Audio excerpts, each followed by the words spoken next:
Jadi gini aja ya.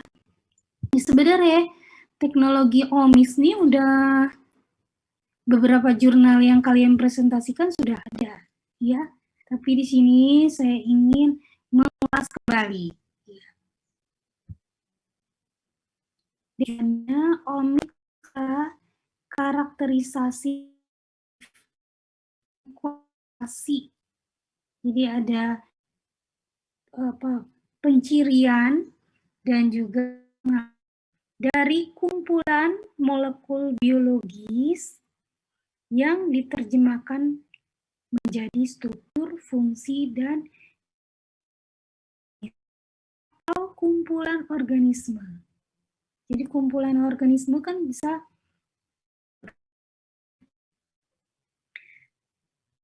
teknologi terutama ditujukan untuk deteksi universal gen yang disebut genomics, kemudian juga deteksi mRNA yang disebut transkriptomics, deteksi protein yang disebut proteomics, dan deteksi metabolit disebut istilahnya metabolomics di dalam sampel biologis yang spesifik.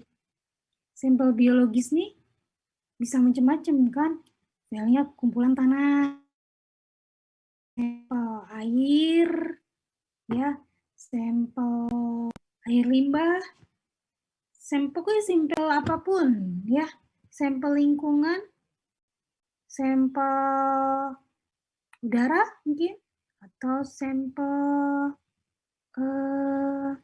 usus misalnya, ya. Dan teknologi omics memiliki kisaran yang luas aplikasinya.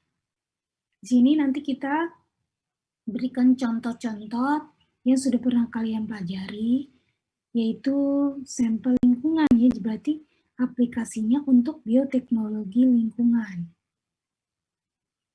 Nah, ini arus informasi biologis, ya, dalam omics. Jumlah yang disebutkan di sini kuantitas rata-rata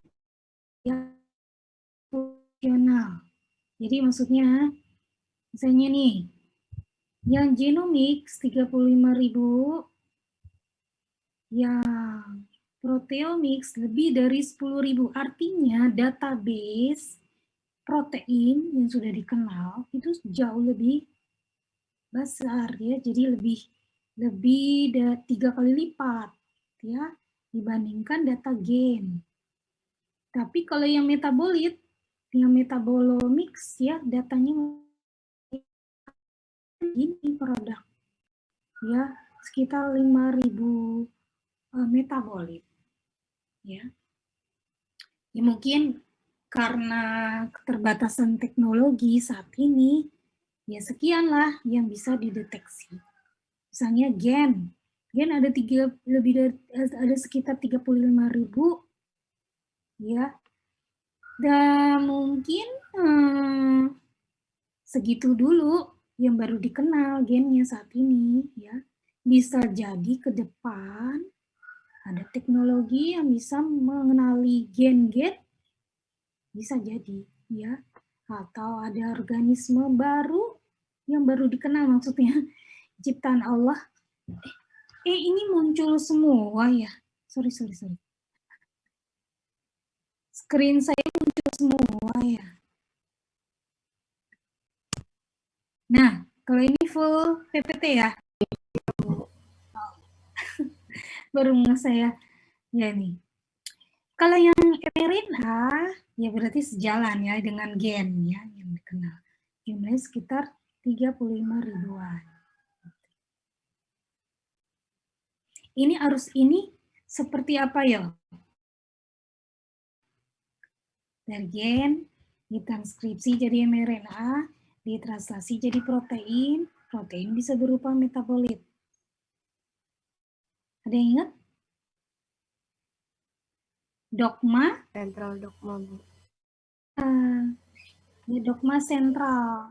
Ini yang saat ini teknologinya yang kita punya, ya begitu harus diterjemahkan jadi ini, seterusnya. Jadi produk-produk yang ada, yang dikeluarkan, yang dihasilkan oleh organisme itu asalnya awalnya dikode di dalam DNA atau dikenal dengan gen, yaitu sekuen yang berurutan yang bisa diterjemahkan menjadi produk tertentu. Ya.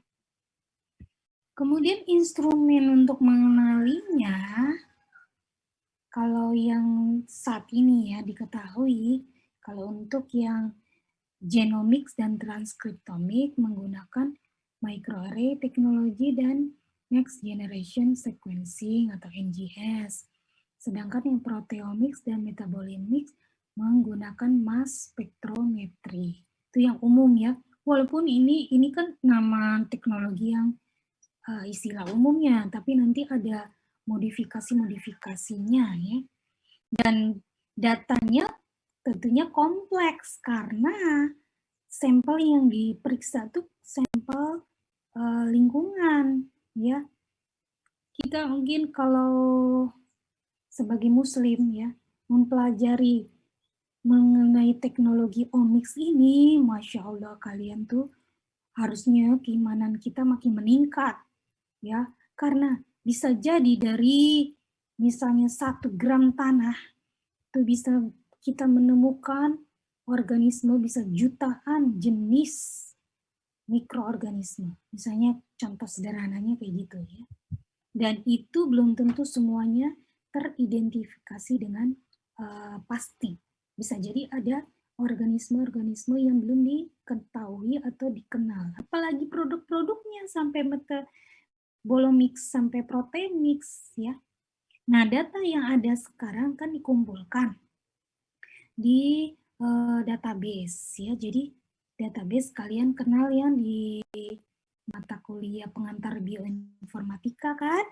Ya, ada apa?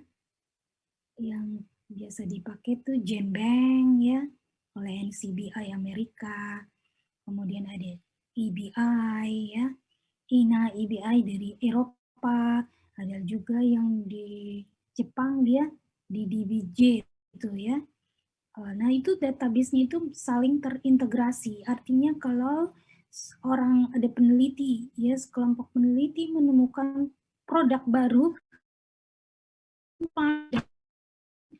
misalnya saya simpannya lewat NCBI, nanti database saya bisa tersimpan otomatis juga di EBI atau di DBJ misalnya, tanpa saya mensubmit secara terpisah ke database-database yang tadi. Jadi udah ilmuwan udah sepakat, kita kumpulin nih, kita bisa gunakan bersama gitu ya. Sekarang kan udah kayak begitu sistemnya ya, saling berbagi. Asalkan data yang disumbangkan dan kumpulkan itu bisa dipercaya ya. Harus data yang hasil jujur. Jangan bikin-bikinan pura-pura mengacaukan database ya. Terutama kita sebagai muslim harus mengutamakan kejujuran ya, karena nanti dituntut pertanggungjawabannya di akhirat, di dunia dan akhirat ya. Nah, database yang tadi udah dikumpulkan itu bisa digunakan sebagai referensi. Nah, kalau kita menganalisis tadi keluar tuh hasil misalnya NGS ya. Nah, kita cocokkan dengan database. Tapi data kita tuh kompleks. Begitu juga database yang disimpan. Jadi kita memerlukan tools berupa software-software bioinformatika dan diolah secara statistika. Ya, karena data yang persis sama bisa jadi nggak selalu dihasilkan ya. Misalnya kalian cek tuh hasil similaritas sekuen ya, kalian belajar kan ya yang kayak BLAST gitu ya. Di BLAST itu hasil BLAST-nya ke similaritanya nggak semuanya 100%. kan? Ada yang 99, 98, dan bahkan jauh lebih kecil daripada itu juga ada. Sehingga itu membutuhkan statistika untuk menentukan signifikansi apakah ini benar mirip dengan database atau jauh gitu ya. Jadi tidak bisa plak kita menentukan bahwa ini pasti sama dengan yang ada di database. Bisa jadi berbeda. Asalkan kita yakin bahwa data yang kita hasilkan itu benar-benar bagus. Misalnya di NGS, peak-nya tegas gitu ya. Kalian kan sudah diajari kan cara membaca elektroferogram yang ada peak-peak itu ya, HTGC ya. Nah, itu kan hasil sekuensinya harus bagus ya. Kalau kita yakin itu bagus, misalnya di satu sekuen urutan ke 100 misalnya itu ada G tapi di database kita ada C. Nah, itu beneran G apa C ya? Nah, kalau misalnya data kita bagus, kita yakin ini G, ya udah bener. Berarti kita memiliki perbedaan dibandingkan database kita, gitu ya. Kita lihat dulu yang genomics. Genomics adalah studi sistematik mengenai genom organisme. Ya, ini udah biasa lah ya, saya percepat ya. Gen biasanya dianalisis secara individu. Teknologi microarray belakangan ini bisa menganalisis berbarengan ya sekuen-sekuen yang individual tadi yang banyak sekali ratusan itu bisa bersamaan dicek, diperiksa ya. Sehingga bisa saling dicocokkan antar data tadi. Ada individunya misalnya ada ratusan, terus kalian dicek diperiksa kemiripannya atau variasinya juga kelihatan. Misalnya variasi yang paling umum di antara kita misalnya manusia ya ada single nucleotide polymorphism atau SNPs ya, dibacanya SNPs ya, yang mana setiap nukleotida itu bisa juga punya perbedaan ya yang menyebabkan perbedaan dalam kodon untuk mengkode asam-asam amino ya. Itu contoh aja ya. Nah, di lingkungan di bioteknologi lingkungan gunanya metagenomics adalah ingin mengetahui ini nih terutama nih apa yang ada di sana, terus seberapa banyak yang ada di sana. Di sana itu sampel lingkungan ya maksudnya ya. Dan apa fungsinya, apa yang mereka lakukan gitu ya di gen-gen itu, fungsi apa. Ya, dengan dari satu sampel lingkungan, misalnya tadi saya umpamakan 1 gram tanah ya, dianalisis NGS atau sekuensi yang biasa yang metode Sanger itu bisa diketahui analisis taksonominya, artinya identifikasi jenis-jenisnya yang ada di situ. Kemudian ada berapa populasinya, jadi jenis A ada berapa, B ada berapa, dan seterusnya. Dan fungsinya masing-masing. Tadi gen yang ada di organisme A, fungsinya apa, dan seterusnya. Tentunya ini memerlukan software bioinformatika. Ya. Jadi jangan ke ini sama Megan ini ya, ini salah satu software, ini saya pungut nih workflow-nya bagus ya. Tapi saya belum hapus nih yang Megan ya. Belum tentu pakai Megan, ada banyak sekali software untuk metagenomics ya. Nah, selain tadi teknologi NGS atau sekuensi, dalam metagenomics bisa juga menggunakan microarray teknologi ya, atau dikenal dengan biochip. Contohnya DNA yang kita punya, yang ada di sampel ini, diberi pewarna berfluoresen. Yes. Dan oleh detektor. Juga harus punya koleksi yaitu single strain DNA yang sudah diketahui itu gen apa, ya. Nah, kemudian kita campurkan dan biarkan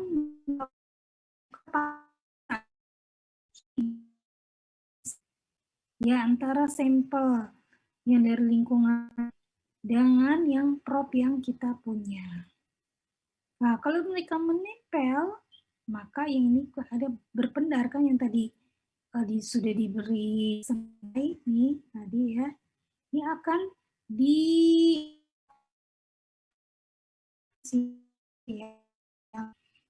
bereaksi sekuen yang sudah hibridisasi tadi, sehingga bisa ditangkap ya oleh detektor, ya. Detektor kemudian bisa detektor itu ya tentunya komputer ya yang akan berperan di sini dan menangkap ini sampel ini ada organisme ini atau ada gen ini gitu ya yang berhasil berpasangan basa. Berarti di dalam sampel lingkungan tadi terdeteksi ada gen yang udah kita ketahui gitu ya. Lingkungan ya bisa kita tempuh dengan ini kan, kita isolasi dulu bakterinya misalnya, contoh di sini bakteri ya, sebenarnya bisa organisme apa aja. Setelah diisolasi kemudian kita identifikasi ya, ini identifikasi sekuen DNA ya dengan menggunakan microarray juga pakai DNA probe atau di sini sebutnya reference DNA ya. Kemudian mereka akan berpasangan basa dan terdetek hasilnya. Bisa juga pendekatannya ini ya, yang sebelah sini ya, nggak perlu diisolasi ya. Untuk DNA-nya tuh semuanya itu di microarray kayak gini ya. Nah, hasil microarray biasanya kayak begini ya. Ini kalau udah diolah dengan komputer ya software ya. Ini ada semacam penggarisnya ya, penggaris warna yang menilai kemiripan. Ini kalau minus 5,3 nih makin hijau muda. Terus makin ke merah tuh 3,0 berarti ini paling mirip ya. Yang nilai paling tinggi ini paling mirip. Contoh nih. Ini sampel DNA di dalam sampel lingkungan nih. Ya. Nah, ini adalah prop DNA propnya. Kebetulan di sini gennya adalah 16S rRNA, yaitu gen yang biasa digunakan sebagai marker untuk identifikasi ke sedong. Misalnya ini A gitu ya, sekuennya A terhadap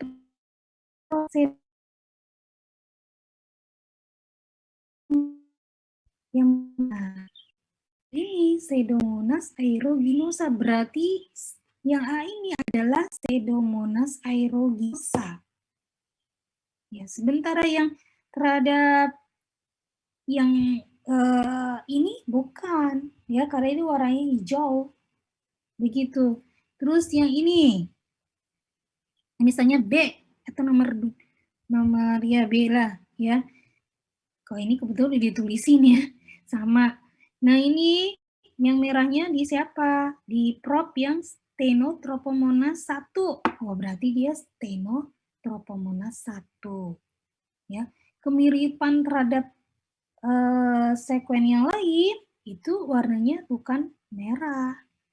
Jadi nilainya yang paling tinggi adalah adalah yang merah, itu Stenotrophomonas saccharum. Dan seterusnya. Ya. Kalau kita punya prop yang lain, misalnya nih, Bacillus pumilus, Shigella, ini apa ya? Streptococcus apa ya?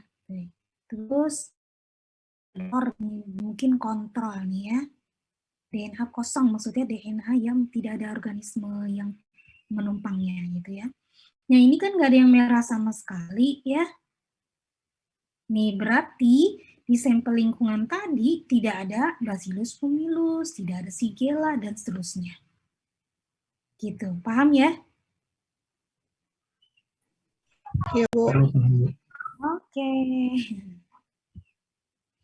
Nah, apa jadi dari yang cerita saya tadi, mengenai NGS, mengenai microarray teknologi, apa dong kelemahan dalam metagenomics? Ada yang bisa menyimpulkan? Nih, ini kebetulan contohnya bisa kedetek semua ya, hampir semua nih. Kalau kita punya propnya banyak. Tapi coba, kalau kita atas propnya, misalnya ternyata ini DNA yang bisa kita peroleh ada 100, tapi prop kita punya koleksinya cuma 50. Berarti kita akan kekurangan referensi. Bisa jadi nanti kita akan memperoleh sekuen-sekuen yang unidentified, tidak teridentifikasi gitu. Ya. Itu kelemahannya nih. Kalau yang microarray technology, kita sangat tergantung pada koleksi prop atau koleksi DNA yang bisa berhibridisasi dengan sampel lingkungan kita. Ya. Nah, itu tidak terjadi pada teknologi next generation sequencing. Ya, ini sampel biologisnya. Ini sampel biologis atau sampel lingkungan, diisolasi, DNA yang ada di situ semuanya, ya, kemudian dipotong-potong, difragmentasi tentunya secara enzimatis ya, ada enzim restriksi dan sebagainya, ya. Kemudian diberi adaptor ligasi dan di adaptor tuh biasanya sekuen pendek di ujung-ujung gitu ya, menandai mereka tuh udah kepotong-potong, ada ujung-ujungnya, nggak bisa saling nempel lagi, ya. Kemudian di sequencing, berarti sequencing itu untuk mengetahui urutan ATGC-nya. Setelah urutan ATGC-nya sudah diketahui, dicoba-coba nih tentunya pakai software ya, nggak bisa kita ada jutaan reads, istilahnya reads ya, potong-potongan ini ada jutaan atau miliaran reads, kemudian kita pasang-pasangin, cocok-cocokin, tempel-tempelin kayak gini. Di apa nih istilahnya nih kalau di bioinformatik? Di kontik ya. Di kontik. Ya kan kalian kan gitu kan bioinformatika ya? Iya, Bu. Jadi ya ini sama dan seterusnya cocok nggak, ada overlap sekuen yang kontik. Sekuen kontik ini yang akan dibaca ke database. Nih contoh nih, misalnya kita nih ayam ya, kita contoh di Biotek Link ya, kita memproduksi pakan ternak ayam dari bahan biologis limbah, dari limbah. Nah tuh, keren kan? Ya mungkin itu nggak masuk ke dalam topik kita ya, pakan ayam. Kita ke sekarang ini tuh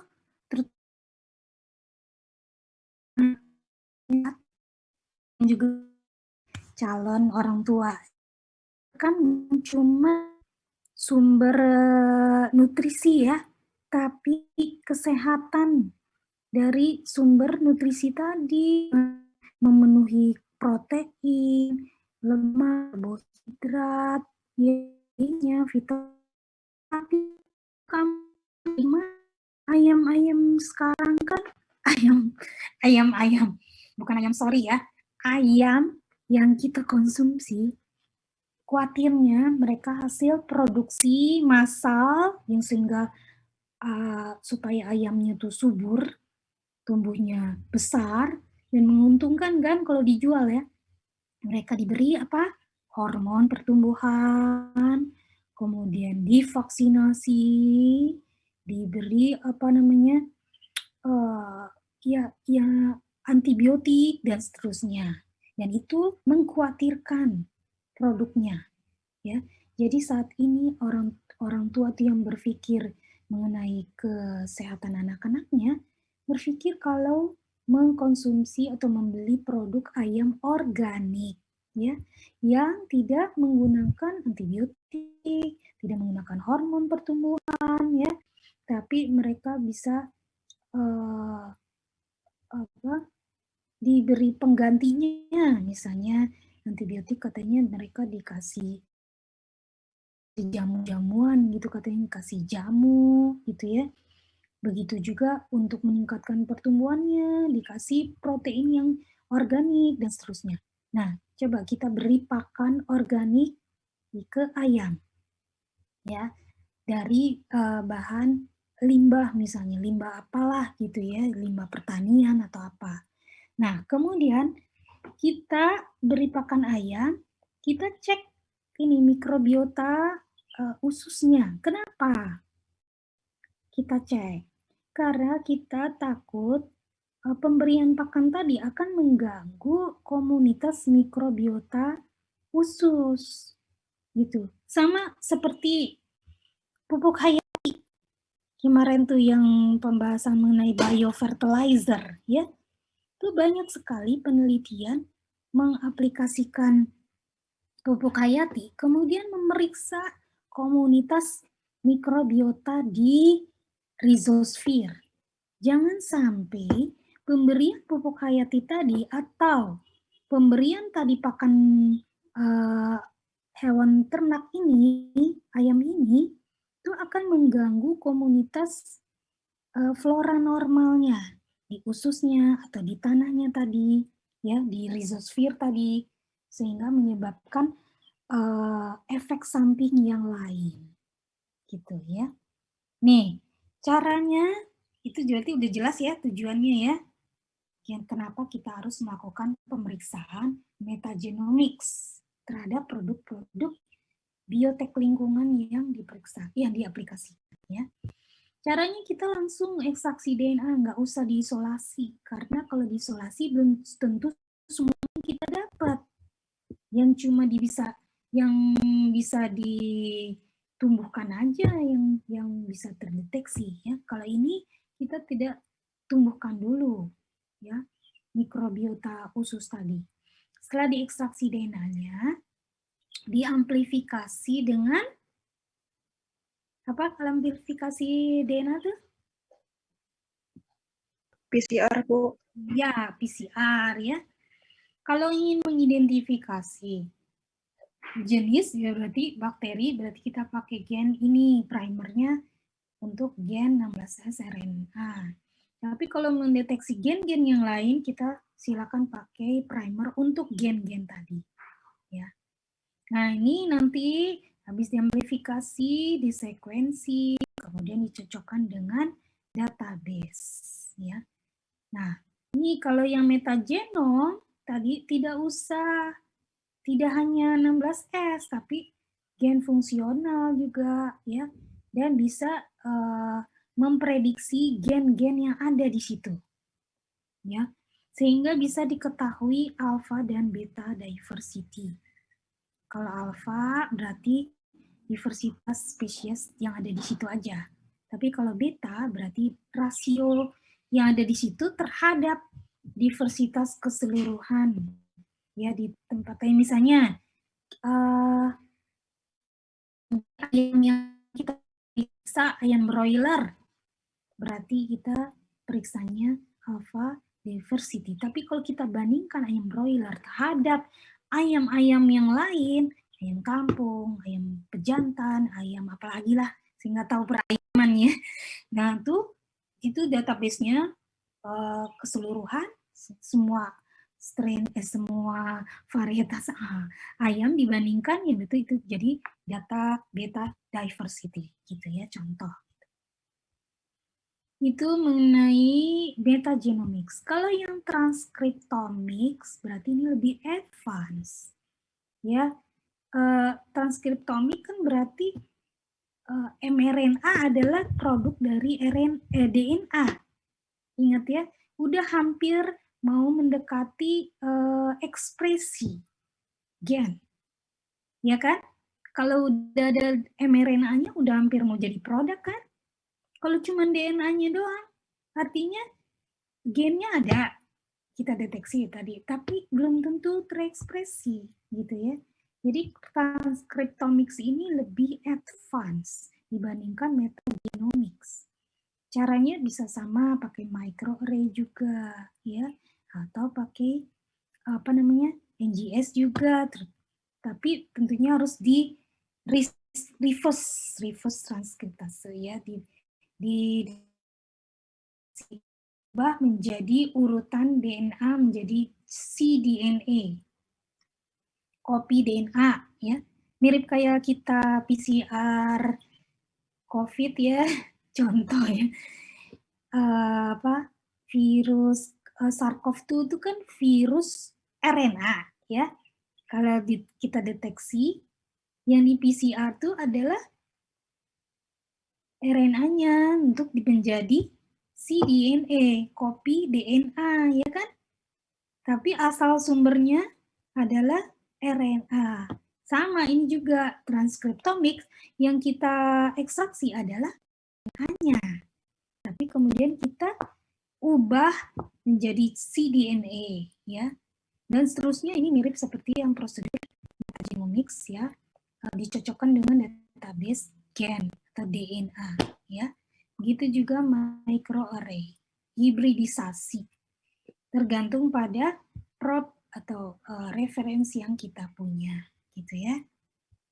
Kemudian proteomics, ini lebih advance lagi karena udah jadi produk berupa protein ya. Dan ini ukuran domainnya atau database-nya udah lebih dari 100.000 protein. Tapi tidak mampu mendeteksi protein yang sedikit secara akurat. Jadi kita cuma bisa deteksi protein dalam jumlah yang cukup besar. Ya baru terdeteksi. Kalau proteinnya ada tapi sedikit konsentrasinya dalam satu sampel, ya itu belum tentu terdeteksi. Ya, itu kelemahannya yang proteomik saat ini. Ya, caranya seperti kalian tuh udah pernah melakukan apa? SDS page ya? Pernah kan? Praktikum kan? Poliakrilamid gel elektroforesis ya. Sampel tuh diekstraksi proteinnya, kemudian dipisah-pisahkan dengan page. Kemudian dideteksi, ya mungkin kalian nggak sampai sini deteksi. Dengan mass spektrometri, dicocokkan dengan database protein, dan diketahui itu proteinnya apa, ya, struktur dan fungsinya. Kayak gini nih, bahan tumbuhan misalnya. Tumbuhan yang tadi misalnya saya mau aplikasikan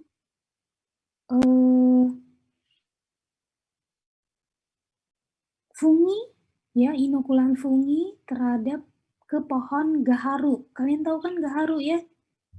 Tadi ceritanya sorry, sampelnya agak ini nih. Jadi gaharu itu kan memproduksi senyawa volatil yang buat wangi tuh. Tapi orang Timur Tengah dan orang Cina gitu terkait dengan ritual keagamaan atau bukan gitu ya. Bahkan itu garu bisa menjadi pewangi di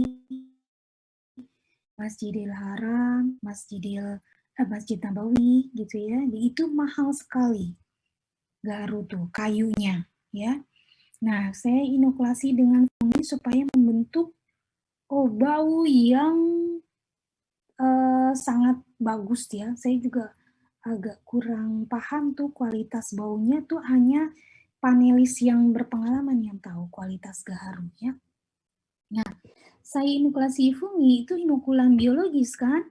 Nah, efeknya bagaimana terhadap produksi protein-protein dari pohon garu yang sudah saya inokulasikan ya. Maka bahan pohon garu tadi saya ekstraksi proteinnya, kemudian dideteksi dengan pH ya, poliakrilamid tadi, elektroforesis, dipisah-pisahkan ya, jadi bentuk pita-pita banyak sekali. Kemudian dipotong-potong dulu supaya mudah untuk di sekuen ya peptidanya. Ini potong-potongnya dia pakai enzim tripsin tuh ya, menjadi peptida pendek.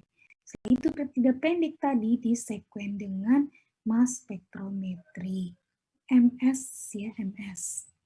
Kemudian dicocokkan ke database dan seterusnya pakai bioinformatika gitu. Ketahuan deh protein apa saja. Tentunya nanti saya bandingkan dengan pohon kontrol yang tidak diinokulasi. Gitu. Oh, ternyata inokulasi garu tadi menghasilkan protein-protein baru. Ya, sehingga wanginya jadi kayu garunya wanginya lebih kuat, misalnya lebih tertentu sesuai standar dan seterusnya, ya. Begitu contoh ya. Kemudian metabolomics. Ya, ini studi apa yang dihasilkan berupa metabolit.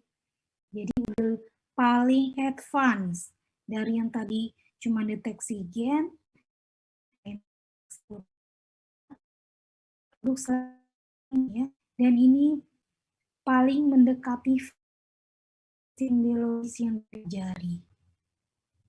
Tapi domainnya paling sedikit nih, cuman sekitar 5.000 metabolit yang diketahui saat ini. Ya mungkin nanti berkembang seiring dengan teknologi kimia yang bisa mengenali struktur ya, sehingga bisa lebih banyak lagi metabolit yang dikenali ya. Sampel tadi diekstraksi ya.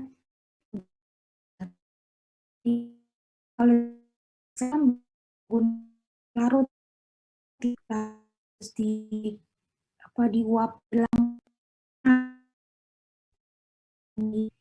bisa tuh metabolitnya dengan instrumen GCMS, LCMS, LCMS, NMR dan seterusnya. Ya. Dan dibuat profiling dan integrasi data. Jadi database-nya biasanya tersimpan di komputer alat-alat ini kan, ya. Dan itu hasilnya bisa ada persentase kemiripan dengan database. Gitu ya, mirip seperti yang tadi similaritas DNA, tapi kalau ini similaritas dengan suatu senyawa yang tersimpan di database misalnya. Misalnya kita mendeteksi suatu senyawa A, tapi kemiripannya mungkin cuma 50% terhadap suatu senyawa di database. Ya.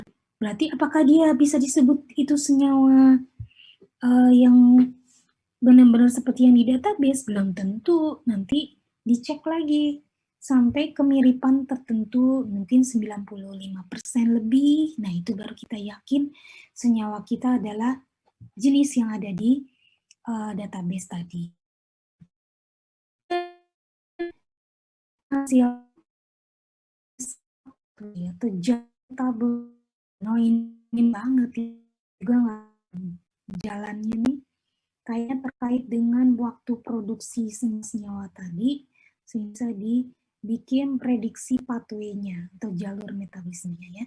Mungkin orang terkait kimia ini lebih paham nih ya, cara menghasilkan data ini sehingga menghasilkan pathway. Ya. Nah, kemudian bisa kita melakukan semuanya atau multi-omics. Nah, jadi genomics, di genomics kita mengetahui apa yang akan atau apa yang dapat terjadi, yang mungkin terjadi. Ya, karena baru DNA. Di transkriptomics kita akan mengetahui apa yang kiranya mungkin terjadi gitu. Lebih prediksinya lebih mendekati lagi gitu ya. Nah, kalau udah proteomics berarti kita sudah mengetahui apa yang membuatnya terjadi. Misalnya di sini kalau kita deteksi enzim-enzim, ya berarti produknya ini.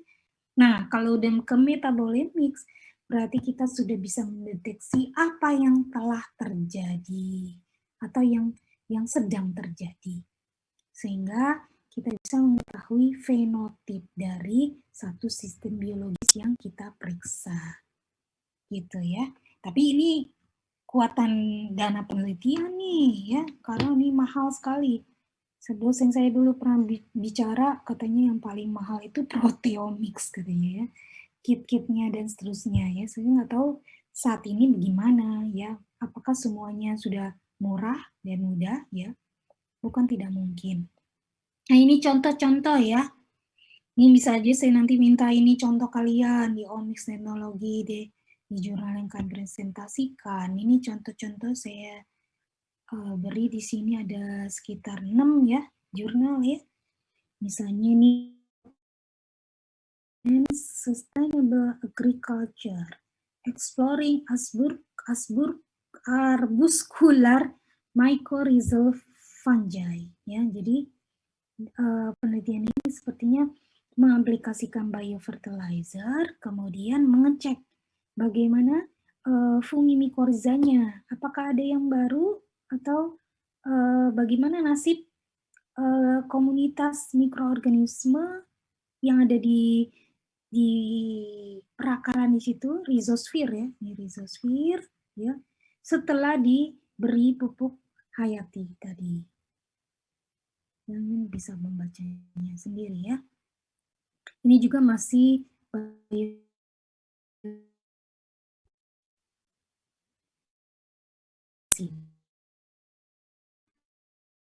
uranium resistance mechanisms, bioremediation potential of Stenotrophomonas bentonica, ya, transcriptomics and microscopic study.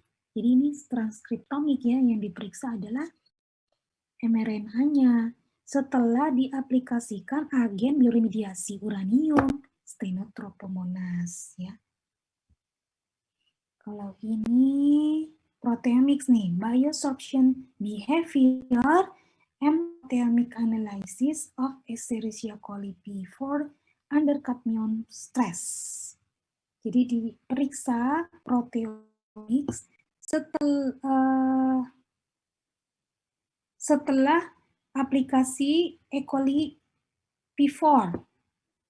Ya, E. coli ini sepertinya untuk biosorpsi, ya, kadmium, dikasih konsentrasi kadmium dan seterusnya.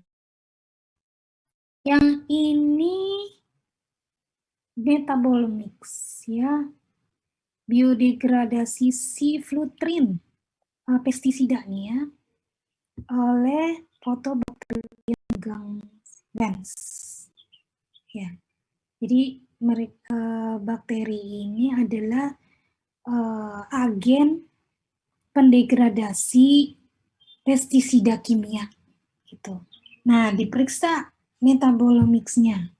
Ya, apa yang terjadi, ya, metabolit apa saja yang dihasilkan ya. Yang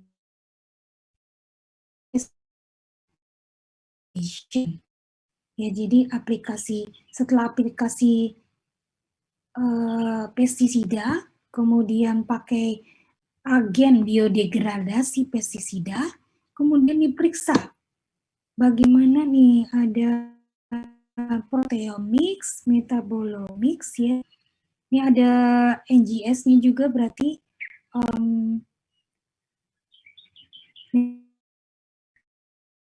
ya. Ini diperiksa semua.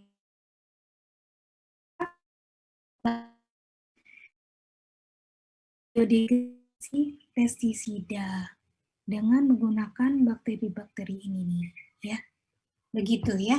Jadi macam-macam kegunaan atau aplikasinya teknologi omics ini untuk memeriksa efek sesudahnya dari aplikasi agen bioteknologi terhadap sampel lingkungan gitu ya.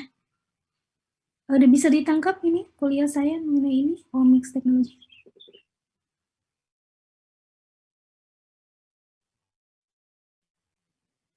Halo? Iya, Bu. Iya, Bu, bisa, Bu. Pasti ada yang kurang, nanti kalian harus membaca, ya. Mempelajari juga contoh-contohnya, karena ini kan tidak ada kesempatan lagi untuk presentasi jurnal, ya. Kalian bisa baca-baca buka, nih kan saya baru paparkan abstraknya. Tapi sebenarnya kan kalian sudah ada omics ya, terutama yang metabolomics dengan yang metagenomics ya, sering di jurnal-jurnal kalian tuh, yang kalian presentasikan ya.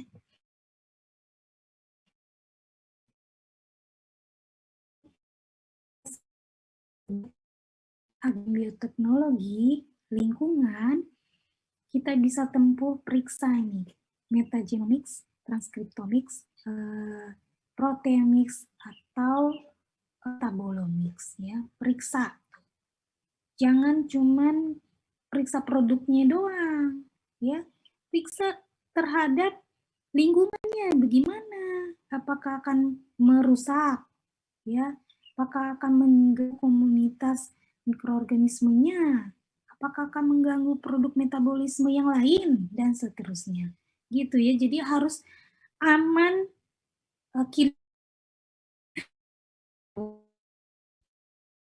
dan akhirnya topik ini berakhir juga kuliah saya bioteknologi lingkungan. Saya harapkan ini menjadi sumber inspirasi kalian nanti ya ke depannya.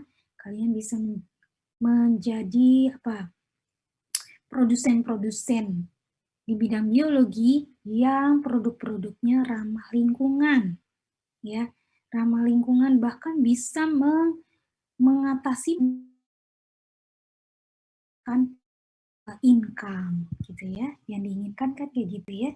Jangan lupa kita fungsinya sebagai manusia khalifah di muka bumi, yang kata Allah tuh janganlah berbuat kerusakan di muka bumi gitu ya, jaga atau minimal tidak membuat kerusakan gitu ya. Saya mohon maaf atas segala kekurangan, kesalahan, mungkin ada hal-hal yang kurang berkenan atau hal-hal yang saya sampaikan kurang benar, kalian harus membaca lagi dari sumber lain ya. Itu saja, mohon maaf ya. Kita akhiri dengan membaca doa. Alhamdulillahirobbilalamin.